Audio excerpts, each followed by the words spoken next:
Buenos días a todas las personas que se están conectando en este momento. Bienvenidos. El día de hoy continuamos conociendo universidades de Suecia y específicamente el día de hoy nos acompañan representantes de la Universidad de Chalmers, University of Technology, y adicionalmente a eso también nos acompaña Andrés, quien es estudiante de esta institución y más adelante nos podrá contar un poco acerca de su experiencia.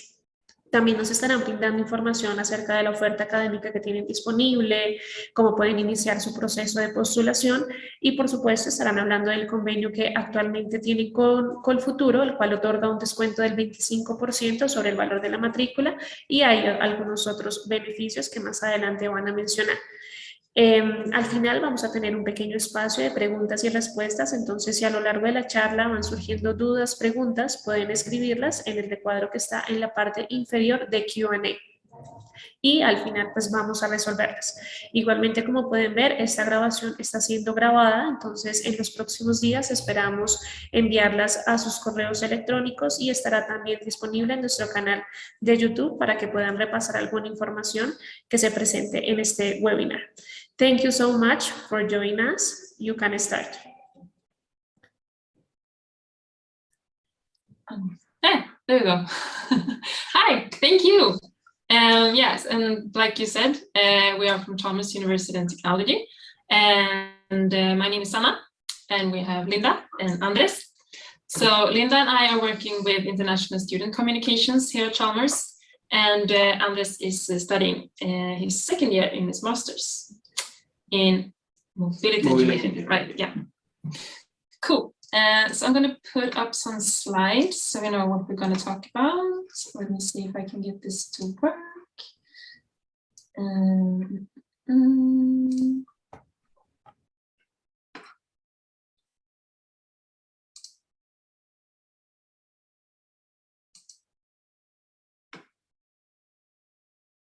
think my computer is a bit tired too. There we go. There. Okay. So I hope that you can see the presentation now. And yes, so as I said, welcome to Chalmers University of Technology. Some facts about us. Founded in 1829, and we have 38 master's programs, 2 campus locations, and we're about 2,600 master's students and around 1,900 international students right now. And we also have, of course, students coming here to do exchange, and they are about 400, I think. Mm-hmm. Yes. We can see the presentation. We see only the first slide. Why is it doing this? It looks like it's working. Okay, yeah. And you can put in a full screen. Yeah, let me see. Okay.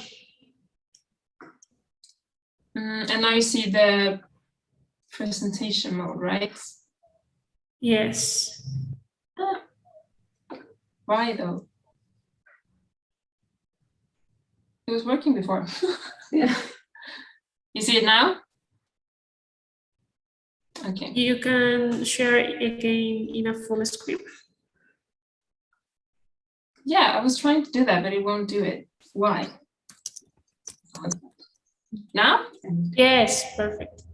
Working? And now we see the next slide? Yes, perfect. Great. Okay. Okay, so this was what I was talking about when you couldn't see anything. We were founded in 1829, and we have about 38 master's programs at the moment, 2 campus locations here in Gothenburg. We're going to talk more about Gothenburg in a little while. All our master's programs are campus-based in 2 years, and yeah, we have about 2,600 master's students at the moment, and around 1,000 of them are international students. And that's not including the exchange students, are about 400 or 500. Yes, so I was talking about Gothenburg.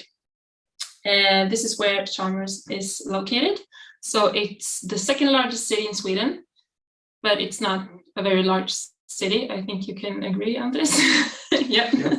So it's kind of like a small, big city. It's big, like Swedish measurements, but it's not big if you look to the rest of the world.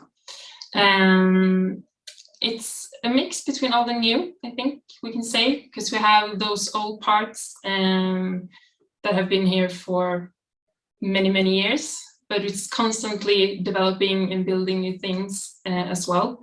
One good example could be our campus at Lindholmen.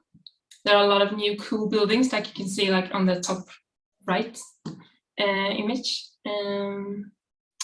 And the other part is actually based in an older part of the town. Exactly. So up left, you see the main campus area. Yeah, so that's where we are located right now.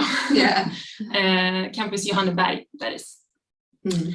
And you can also see, well, that we are close to the archipelago. You can see the boats, which is a big part of Gothenburg. It's an old harbor city, and still is a lot of companies over here working, and a lot of ships coming and going. So you really get that marine vibe to it, I think. Mm. Yes, and of course a lot of green spaces. We have parks and a lot of trees, and you can ride your bike pretty much all over the city. A lot of bike lanes and stuff like that. I don't know, do you usually get by bike, or do you use public transportation? Public transport mainly. Okay, yeah. We have a great system for that too, I think. Amazing. Yeah, so you can take the ferry, you can take trams, buses. And also the scooters. Yeah, very nice. Electric scooters. Yeah, those are very popular. So that's cool. Yeah, and it's an international lively culture, I would say. I know you've been here for like the first year was pretty much pandemic-ish still, but now we have like those concerts and festivals and sports events and stuff like that. So I think it's always something happening in Gothenburg, basically. Now it's getting back to what it was before the pandemic. Yeah, we actually have right now the undergraduate students are starting, and they start 1 week ahead of the master students. So it's been like since 2 years without these like orientation, welcome days and everything. So it's full students at the campus right now. Yeah, it's very nice. It's very nice to welcome all the new students. Yeah. Yes, something important about Chalmers as well, for a sustainable future. So we want to make sure that everything that we do contributes to a sustainable future, basically. And so that's in our science, it's in the education. Why is he doing this? Yeah, and basically everything. And to make sure that we do that, we are looking at the Sustainable Development Goals, both locally and globally. So those are, they come from the UN, basically. And we try to incorporate at least a few of them in all of our programs. And yeah, we collaborate with others, as it says, to find solutions, because we want to contribute to solve these complex challenges that we are facing right now in the world, basically. Would you say, Anders, that you have noticed this when you're studying here? Is it focus on sustainability? Yes, in matter of fact, if you check the website for each master program, you can find which sustainable development goals apply for that program. Yeah. So yeah, that's good. If you're interested in any specific goal, you can find that specific program so you can solve the problem in the future, basically. And of course, rankings, always interesting. And we've gathered a few here that we think are important. So you can see that we're in top 125 globally in the QS World University Rankings. And in Europe, we're at top 50. Yeah, so this is just to give you an idea, basically, of where Chalmers is in different type of rankings. Yeah, I don't think I have to say a lot more about it. The numbers speak for themselves, basically.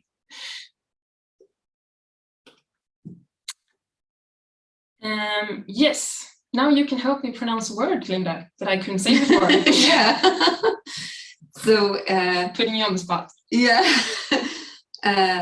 Chalmers is a hierarchically flat organization. It's supposed to be, at least. I hope you agree with us that it's easy to access staff and professors. Really easy. And in matter of fact, I'm still getting used to it because it's, for example, in Colombia, we are used to a hierarchical structure. So calling your professor, like, I don't know, Andres, is kind of different for us, but yeah, it's really amazing to be honest. Yeah, everyone is on a first name basis here. Like we call our bosses their first names, you call your professors their first names. It's, yeah. And we usually have an open door policy for students to be able to access professors and other personnel at the university in an easy way. Yeah, and you can always question things and question your professors, and like, yeah, no one's gonna think that is weird. No, it's actually a sounds- good thing yeah. here to question your professor. They like to be Challenged, basically. challenged. Yeah, exactly. Exactly. Yeah, and then like hand in hand with that, we also do a lot of group projects in many courses, and because we want to focus on collaboration and teamwork and to make sure that students get like hands-on experience from working in projects as well, because that's how many of them you are going to be working when you graduate. So yeah, have you done any cool, nice, fun projects? Yes, in matter of fact, in the last 2 courses that I took from the previous study period, or yeah, the previous semester, we have this autonomous robots project, and we were like in charge to make the car to automatically driving through a special track using perception through images, using cameras and sensors. So it's quite nice. I mean, it's something that I really like about the university is, for us engineers, it's really important to take in action to execute stuff. So doing these projects is easier for us to grasp, at least in the most important things, or the most important things. At least that's my opinion. Yeah. Mm. And what's it been like working in groups? Is it nice or is it hard, or maybe both? Yeah, both, because it always depends about your teammates. Of course, you can also manage to inspire them if they are not too into the work. But for example, in this work project that I have in this subject that I was telling you, we have like one student from Iran, one student from Singapore, and one student from Sweden, and we did a really amazing job. So it could be really nice, really nice. It's nice to have different backgrounds. Yeah. Yeah. Yeah, that should be an advantage, I think, working in projects. You can contribute with different things. Exactly. Yeah. One of them was like a computer scientist, another one was like a data scientist. So we really made this synergy. So it was really nice. Yeah. It was challenging and nice. Cool. Yeah, and as I was mentioning before, the connection between education, research, and industry.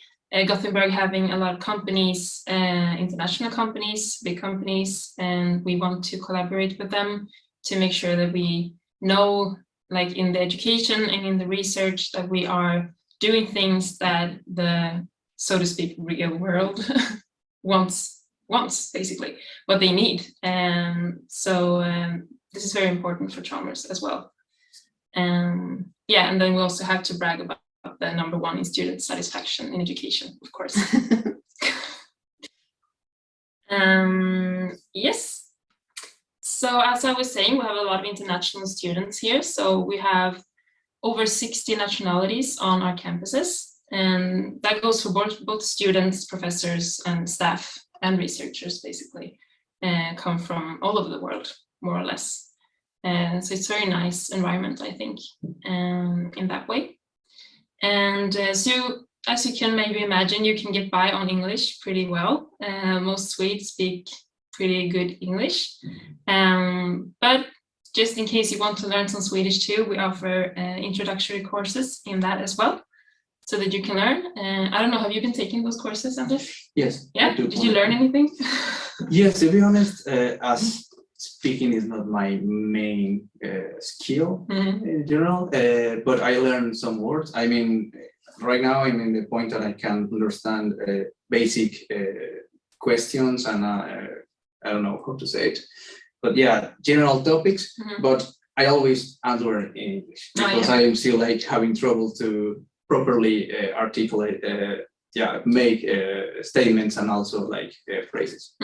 Would you say that it's a difficult language to learn, or does it make sense? It's hard to answer. It makes sense because, for example, if you compare it with German, the grammar is easier, but the prosody, the pronunciation is really hard. Yeah. But it's really nice. They have these amazing words. For example, something simple, hello, the helloa. Yeah. It sounds also tropical. It's nice. And precise. I mean, there are kind of how to say, particular words that you can easily pronounce. And even one of the tips that our teacher gave us is like, if you exaggerate, you are going to sound more Swedish. I don't know. Oh yeah, could be. Probably right. Yeah. I don't know what that was. It's a good tip. Yes, and a little bit about social life. As I was mentioning, we have the orientation for our undergraduate students now, the Swedish students. And next week on Tuesday, the orientation for our new international students will start as well. Exciting. And basically, we are aiming to give you a friendly and safe environment where you can meet friends and have fun while you're studying as well. So I don't know, Anders, have you been in any like what do you say? Or like associations? Yes, or done any activities? In matter of fact, I arrived late because I have this issue with my residence permit. It was something small, but it became big. But I was not able to join those activities. But I mean, when I was speaking with some of my mates from the master program, they were really liking activities, and the cities is a really good place to, I don't know, even sightseeing, take tours. I mean, there are plenty of things to do, so it's really nice and comfortable. Yeah. In general, yeah. And the orientation week is just a week, but then there are different ways to socialize even after that, of course. Yes. Yeah. So there are a lot of associations based here on campus. Sorry? The father groups. Yes, the father groups, exactly. So we are eager to help you get new friends when you get here. Yeah, I think that's like a motto or saying that we have, like during orientation you should find at least one friend or something like that. Yeah. It's good to aim for that. Yes, so a little bit more about the university and the campuses, because as I was mentioned, we have two campuses. It's campus Johanneberg and campus Lindholmen. Where are you studying most of your courses? Mainly here in Johanneberg. Okay, yeah. Have you had any courses at Lindholmen? No, but I am currently working in a company that is close. Oh, so yeah. That's cool. Yeah, and you can travel between the campuses with buses and ferries as well, but usually if you're part of one program, that program will be based at either campus, so you won't have to travel back and forth during your day to have different lectures and stuff. But with the bus, it's only 16 minutes, so it's easy. 16 minutes precise. But then we also actually have, it's not a campus per se, but we have this thing in Onsala, which is, I don't know, like 30-40 minutes south of Gothenburg, I would say, where we have the Space Observatory, where some students go as well to do different things for their coursework. Yeah. We also have clean rooms and labs, and different architectural and civil engineering workshops. A lot of different cool facilities that you can use when you're a student here, basically. And some more things about Chalmers. Each year we have this career fair called Charm, where we have a lot of companies coming here to the campus, and the students can go around and talk to them, and you can find internships or maybe jobs even for when you're done with your studies, and get some good advice and just get in contact basically with a lot of different companies based in Sweden and sometimes even in other countries. Usually many of them are global, but of course the ones that attend here are usually based here or have an office here. Exactly. But it's a very good way to start connecting if you're looking for a job or a thesis. Yeah, that too. Place. You also get a lot of thermos and like yeah. You get a lot of free stuff. That's like the best thing about it. Yes, and of course we also offer study support and English writing support. We have our libraries, so you can go and get a lot of help with things like this, and also they can help you to search for different sources and stuff like that as well. And as we were mentioning, we have the student union, where you can do a lot of fun activities. I would say there's always something happening there. They are like the link between the university and the students. And so, they always make sure that the students have something to do besides studying as well. And that goes for the sports and travels and entertainment. A lot of that comes from the student union as well. And we also have sport facilities at our campuses. Where you can do different sports, and you can go climbing, you can go swimming, you can do, I don't know, basketball, volleyball, a lot of different things. I'm not going to name them all. Sauna. Yeah, we have a sauna too. Important, very important. And of course, healthcare support as well. And you can find a lot more information about this on our website as well. So during the academic year, what is happening? Of course, you will have your courses, you will do your coursework, and you can also do course evaluations. When you finish a course, you can always also do an evaluation and state what you like about it, what you think can be improved and stuff like that. And as we were mentioning before, most courses are a combination of group work, project, assignments, exams, and stuff like that. Maybe some courses will be more focused on group work and others will be more focused on just one big exam at the end. That's basically up to the professors to decide how they want to do it. So there are a big variation of different things here. I don't know, have you done like exams at campus? Yes, in matter of fact, I have the opportunity to experience all the types of courses. Courses with just an exam at the end, courses with something that is called dugas, which is like something close to parciales, as we do back in our schools. We have also like this project, which also an exam for the end. The project is mandatory, but is not graded. At least you have just only to pass the project. There are basically a lot of combinations, but mainly it's like for one project or one exam, but you can find a lot of combinations. Yeah, and some programs have less ordinary exams than others. Like, for example, if you study architecture, there are a lot of other tasks and projects that you do instead. Yeah. So it's very different between the programs too. Yeah. And then, of course, you finish off with your master's thesis, which can be for 6 months or for a full year if you want to. There are different variations there as well. So I guess you have started thinking about your master's thesis now, getting closer to the end. Yes, I'm searching. You can like think about, I think 3 types, maybe industrial ones, which is like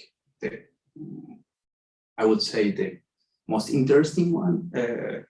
You can also like have this type which is like in between the university and also like the industry and the one that is done by the university or fronted by the university. Exactly. And of course, you will also have vacations and breaks. You have a Christmas break. We have a break around Easter in the spring. You have a summer break, which is the longest break.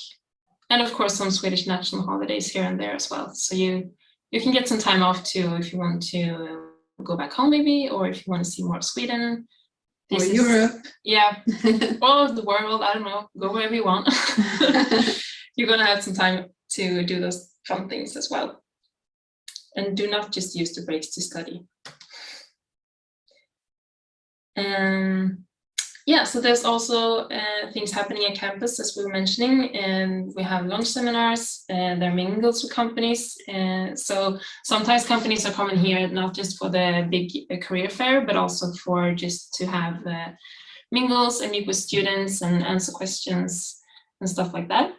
And you can also, sometimes we arrange visits to the industry and different companies as well.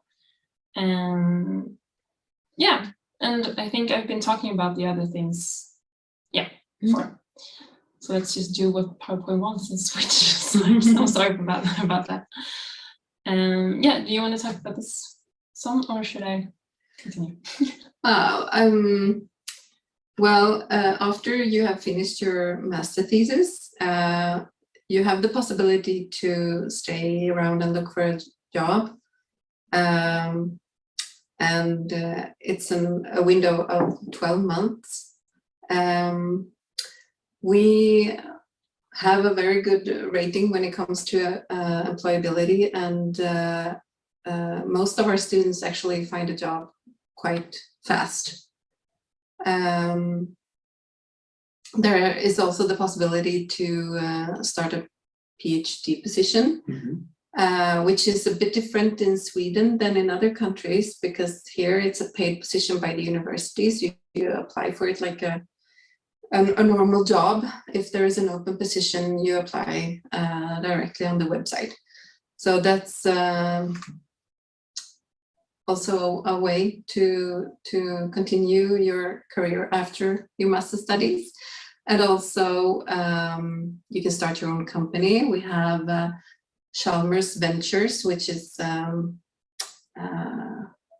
startup course, or that many of our students attend as well. Different ways. Yeah, we actually have a few entrepreneurs who've studied here that have become pretty successful in what they do. You can find a list of them on our website if you want to check them out. And yes, the important part, tuition fees and scholarships. Yes, so as you can see, here are the tuition fees. If you want to study architecture, that's a bit more expensive. And that's basically because, well, you're doing a lot of things that the other programs are not doing, with the workshops and all the things they do. With all the materials they're using and everything. So and as you can see, do you want to take this part? No, that's fine. Go ahead. Go ahead. No, but if you are successful and also get the Col Futuro scholarship, you will receive a 25% deduction of the tuition fee as well. And I know that you also have experience. Yeah, I have that scholarship, and you also get a minor deduction in the student union fee, and as well you have like this paid course that we were talking about in the beginning. So pretty straightforward. Yes. So that's a good opportunity for our Colombian applicants. Exactly. Mm-hmm. And if you want to take a look at our other scholarships that we have, you can also find them on our website. You can see the links on the screen. Those are the scholarships administered by the university here. Exactly. And the application timeline. So as you can see, the application period will open in October, and it will be open to mid-January. And then you also, so the application closes in mid-January, but then you have some time, a few weeks in February to submit some more documentation if you need to. So make sure to hand in your application in time, and then you can send in your supporting documents a few weeks after that as well. And then you will have to wait and wait and wait for a few weeks before you get your notification of results. And that is in April each year. The dates vary a bit, but you can find all them updated on our website if you want to know the specific dates for this application period that is coming up now. And yes, we only have one start each year, and that is in August or September. That's when the autumn semester starts. Yeah, and so you can see here as well, during the application period, you can connect with the Chalmers buddy. That's in the platform Unibuddy that we're using. So there you can chat with some of our students, Andres, among others, to get some advice if you need to, and if you can ask them about their experience at Chalmers and stuff like that. It's on our website. Yeah, just exactly. Yeah, and we also try to host some pre-departure activities in May and June to make sure that you're prepared for your move here. Yeah, and then of course enjoy the orientation week. Let's not forget about that. Yeah, you can see the link to the website if you want to know the dates, as I was saying. So how to apply, just a quick list here. You can find your program at chalmers.se/masters. We have a list of all of our programs there and more information about them, including the SDGs that we were talking about earlier. And the application, you do that on universityadmissions.se, and it's the same for all universities in Sweden. So it's not administrated by Chalmers, so you have to apply through there. So you can choose different programs at Chalmers or other universities in Sweden and add them on your university admissions portal. And the application fee is 900 Swedish crowns as well. And that's the same for all universities as well. Yeah. Did you find it easy to make an application in university admissions? Yeah, it's really easy. You have to be like, how to say, too proactive with the documents, because you have to make translations, you have to be really careful. You have also to be careful with the IELTS or the English certifications, because for example, right now, you should start with, and then, but it's easy to handle the website in general. Yeah, and on the Chalmers website, we have a list of all the documents that you need to apply as well. So you can just use that one to kind of cross everything out when you're done. And we also always host like application webinars when the application period is getting closer to. So we will help you if you need us to. Some important links. Feel free to take a photo of this if you want to. As I was mentioning, where you can find the programs, the tuition fees, scholarships, different events that we are doing, and also the application website if you want to check that out and get familiar with it.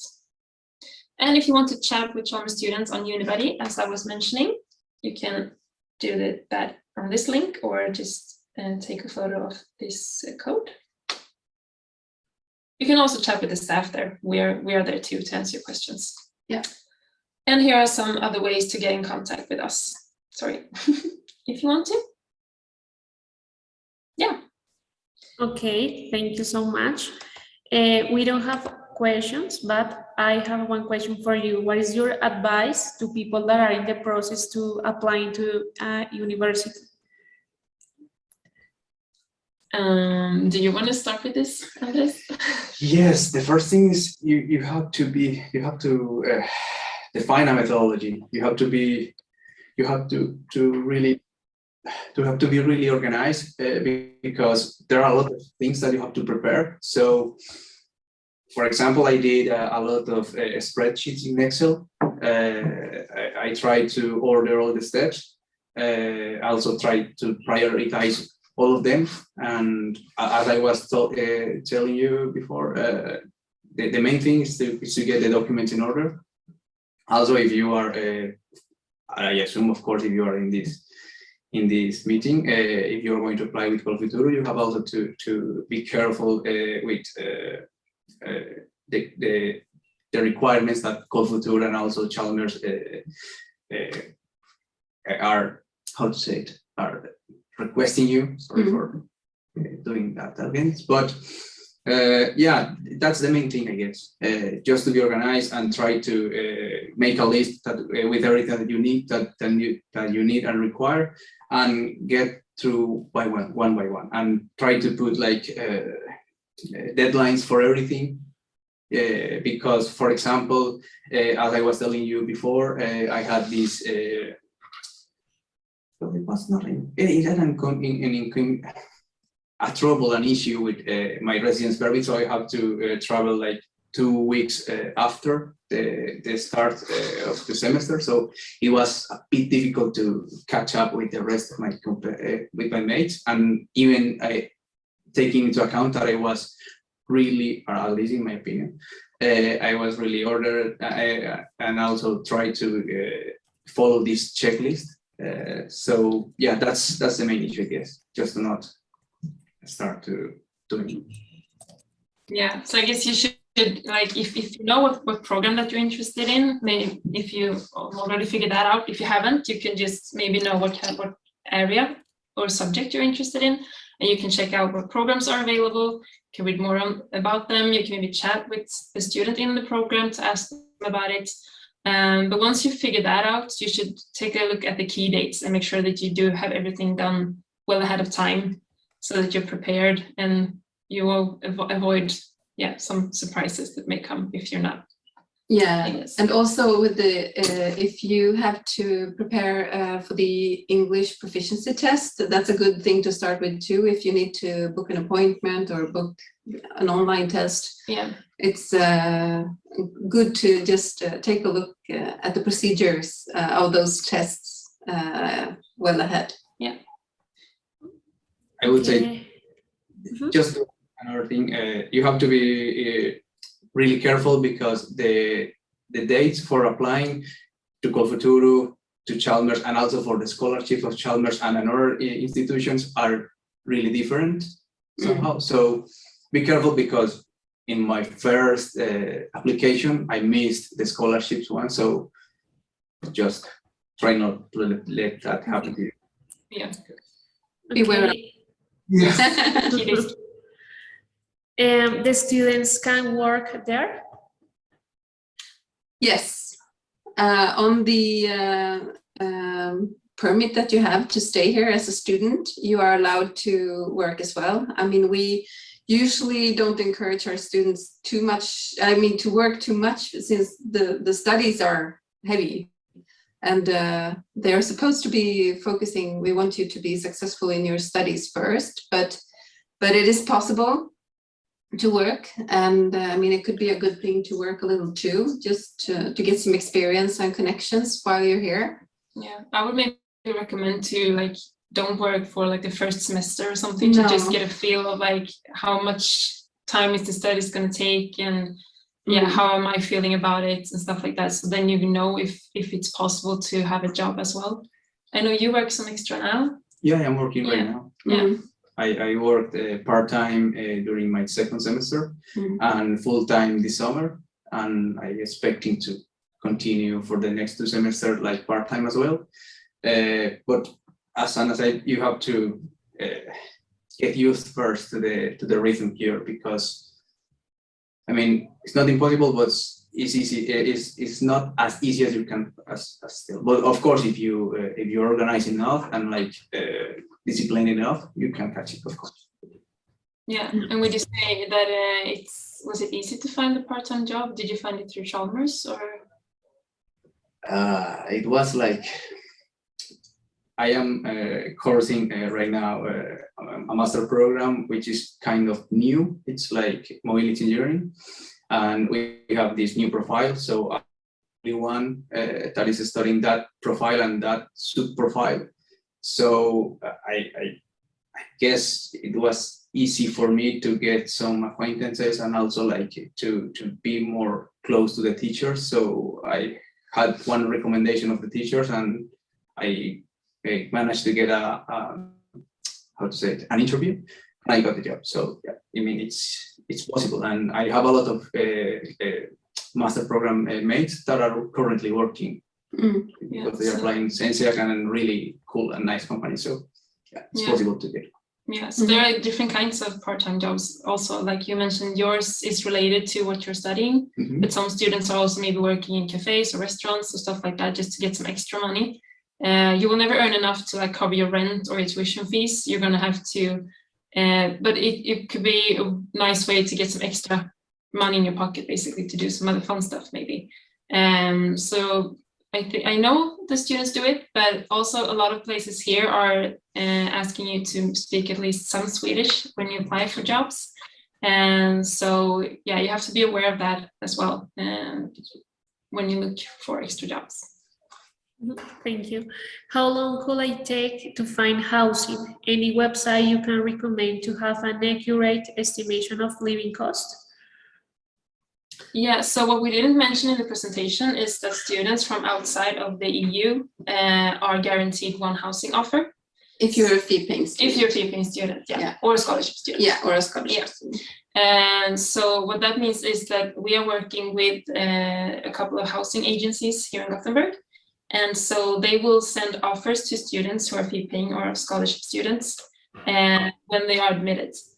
So what this means is that you get one offer for one place to stay, student accommodation. If you turn that down, you're going to have to find something on your own, or you can accept it and then you have housing. So you know that you get at least one offer and you don't have to do anything to get the offer if you're a fee-paying student, basically. But if you want to start to look for yourself before coming here, there are different queues and stuff that you can sign up for as well.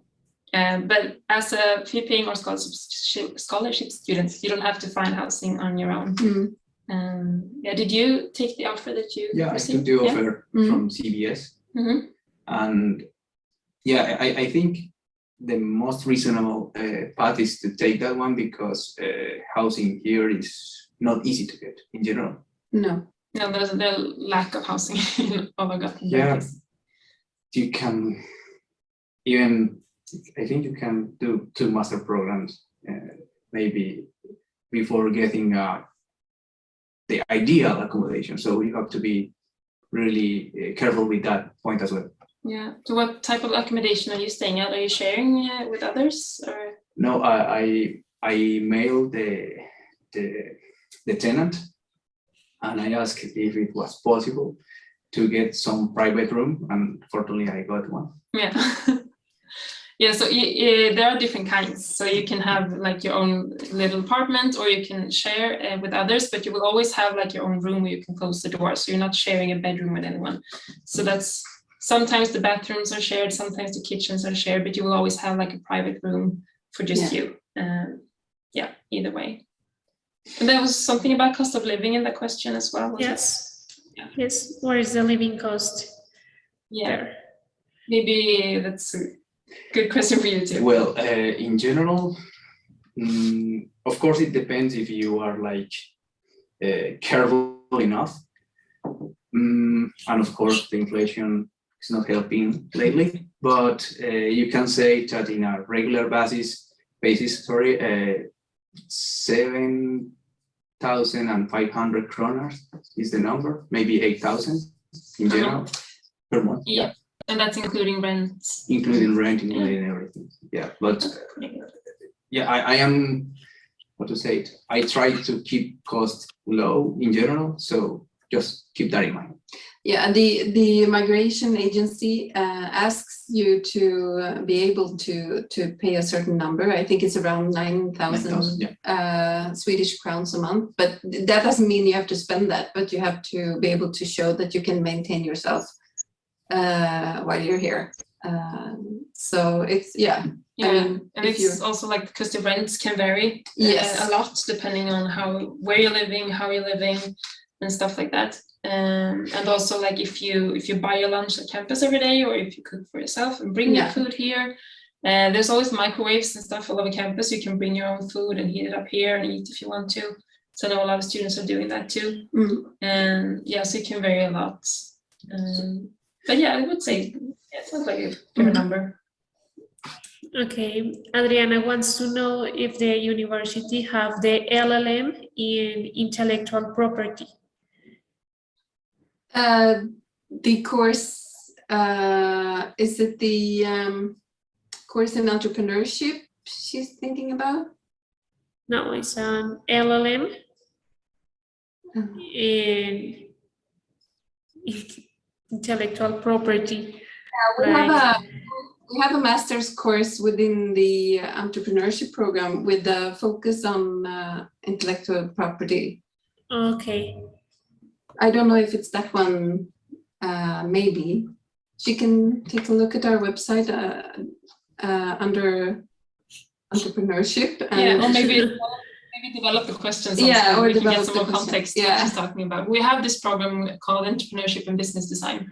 And maybe that's what she's referring to. okay. Thank you. We don't have more questions. So thank you so much for all the information, for joining us. And in a few days, we are going to share the video. If you want, we can share your contact for all the students. Of course, yeah. Sure. Feel free to contact us directly as well if you have any questions. Yeah, definitely. And thank you. Okay. Perfect. Thank you. Bye. Bye. Bye. Right.